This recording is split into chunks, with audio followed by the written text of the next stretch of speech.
Cleopatra VII Tea Filopator fue la última gobernante de la dinastía ptolemaica del Antiguo Egipto, aunque nominalmente la sucedió como faraón su hijo Cesarión. También fue diplomática, comandante naval, lingüista y escritora de tratados médicos. Era descendiente de Ptolomeo y Sóter, fundador de la dinastía ptolemaica, un general greco-macedonio de Alejandro Magno.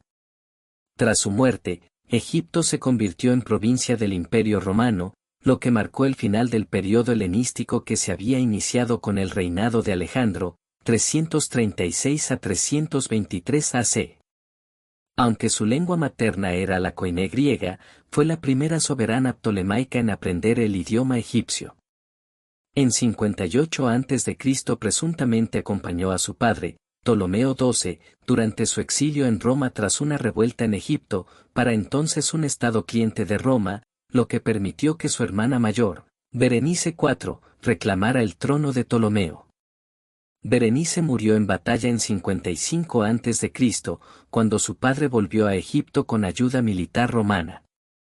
Cuando Ptolomeo murió en 51 a.C., Cleopatra y su hermano menor, Ptolomeo XIII, accedieron al trono como corregentes, pero la ruptura entre ambos desató una guerra civil. Tras la derrota sufrida en 48 a.C. en la batalla de Farsalia por parte de su rival Julio César durante la Segunda Guerra Civil Romana, el estadista romano Pompeyo el Grande huyó a Egipto. Pompeyo había sido aliado político del padre de Cleopatra, pero a sugerencia de los eunucos de su corte, Ptolomeo XIII ordenó emboscar y asesinar a Pompeyo mientras César ocupaba Alejandría en persecución de su enemigo. Como cónsul de la República Romana, César trató de reconciliar a Ptolomeo XIII con su hermana Cleopatra, pero Potino el eunuco, consejero principal del monarca egipcio, creía que los términos que proponía el cónsul beneficiaban a Cleopatra, por lo que sus fuerzas sitiaron a César y Cleopatra en Alejandría. El asedio se levantó gracias a la llegada de aliados de César a comienzos de 47 a.C. y Ptolomeo XIII murió poco después en la batalla del Nilo. Arsínoe IV, media hermana de Cleopatra que había liderado el asedio, se exilió en Éfeso. César, ya elegido dictador, declaró a Cleopatra y a su hermano menor Ptolomeo XIV cogobernantes de Egipto. Sin embargo, el general romano inició una relación sentimental privada con Cleopatra de la que nació Cesarión. Cleopatra viajó a Roma en 46 y 44 a.C. como reina vasalla y se alojó en la villa de César. Cuando éste fue asesinado en 44 a.C., Cleopatra intentó que su hijo fuera designado heredero, pero no pudo debido al ascenso al poder de Octavio, posteriormente conocido como Augusto y que sería el primer emperador de Roma en 27 a.C. Entonces, Cleopatra ordenó asesinar a su hermano Ptolomeo XIV y elevó a su hijo Cesarión como corregente de Egipto, con el nombre de Ptolomeo XV. Durante la Tercera Guerra Civil de la República Romana, 43 a 42 AC, Cleopatra se alió con el Segundo Triunvirato, formado por Octavio, sobrino nieto y heredero de César, Marco Antonio y Lépido. Tras su encuentro en Tarso en 41 a.C., la gobernante egipcia inició una relación con Marco Antonio de la que nacieron tres hijos, Alejandro Helios, Cleopatra Selene II y Ptolomeo Filadelfo. Antonio usó su autoridad como triunviro para ejecutar a Arsínoe IV, cumpliendo el deseo de Cleopatra, y se apoyó cada vez más en la reina egipcia tanto para obtener financiación como ayuda militar durante sus invasiones del Imperio Parto y del Reino de Armenia. En las donaciones de Alejandría, los hijos de Cleopatra con Marco Antonio fueron nombrados gobernantes sobre varios territorios bajo la autoridad de Antonio.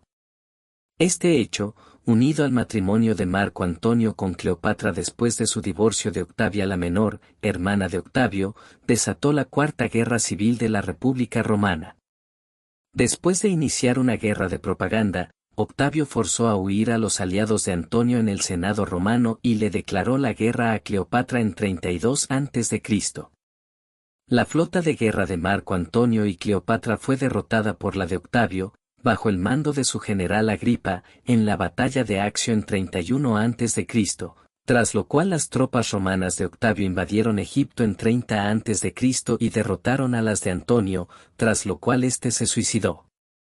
Cuando Cleopatra se enteró de que Octavio pretendía llevarla a Roma para exhibirla durante su procesión de triunfo, también se suicidó tomando veneno, si bien popularmente se cree que lo hizo dejándose morder por un áspid. El legado de Cleopatra permanece en numerosas obras de arte, tanto antiguas como modernas y numerosas dramatizaciones de su vida en la literatura y otros medios. Varias obras de la historiografía romana y la poesía latina retratan a la reina de Egipto, generalmente brindando una perspectiva negativa y polémica de su semblanza, perspectiva que pervivió en la literatura medieval y renacentista. Las artes visuales de la antigüedad representaron a Cleopatra en monedas romanas y ptolemaicas, esculturas, bustos, relieves, vasijas de cristal, camafeos y pinturas. Fue tema de muchas obras del arte renacentista y barroco, como esculturas, pinturas, poemas y obras de teatro como Antonio y Cleopatra 1608, de William Shakespeare, y óperas como Julio César en Egipto 1724, de Handel. En tiempos recientes, ha aparecido tanto en bellas artes como en artes aplicadas, en sátiras burlescas, en películas de Hollywood como Cleopatra 1963 interpretada por Elizabeth Taylor, o como imagen de marcas comerciales, por lo que desde el siglo XIX es un icono pop de la egiptomanía.